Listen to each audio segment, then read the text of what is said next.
Bonjour, bienvenue dans le cours de probabilité statistique. Dans cette séance, nous allons parler de arrangement.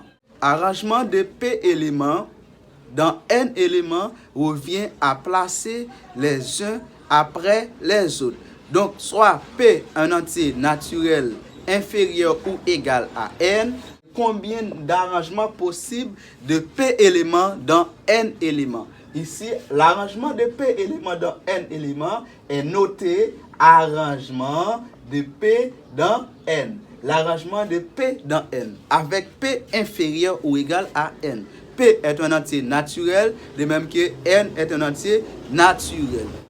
Avant tout, vous abonnez à la chaîne là déjà. Si vous pouvez faire ça, mais vite vous faire ça, Kounia. Comment peut-on développer un arrangement de P éléments dans N éléments avec P inférieur ou égal à N? L'arrangement de P éléments dans N éléments, c'est factoriel N sur factoriel N moins P. Un exemple, on nous demande de calculer l'arrangement de 2 dans 5. L'arrangement de 2 dans 5. Alors, 2 représente P, 5 représente N. Ici, on dit c'est factoriel 5 qui est N sur factoriel 5 moins 2. Ok? Sur factoriel 5 moins 2.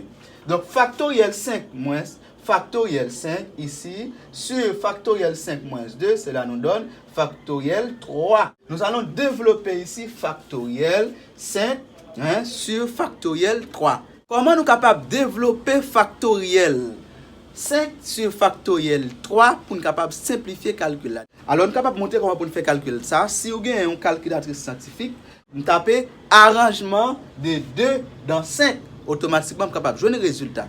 Si vous n'avez pas une calculatrice, vous êtes capable de faire ça manuellement avec cette formule-là. Nous pourrons développer 5 jusqu'à factoriel 3. Et ensuite, nous allons simplifier par factoriel 3. On dit c'est 5 à multiplier par 4 à multiplier par factoriel 3 sur factoriel 3. En simplifiant par factoriel 3, il nous reste ici, au numérateur 5 à multiplier par 4. 5 fois 4, 20. L'arrangement de 2 dans 5 est égal à 20.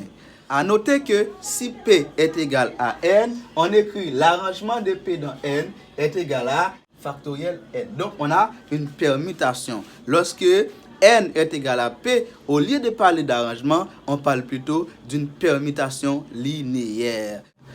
Voilà, nous sommes arrivés à la fin de cette vidéo. Donc, si vous avez des questions, n'hésitez pas à les poser dans les commentaires. Et si vous avez compris, abonnez-vous.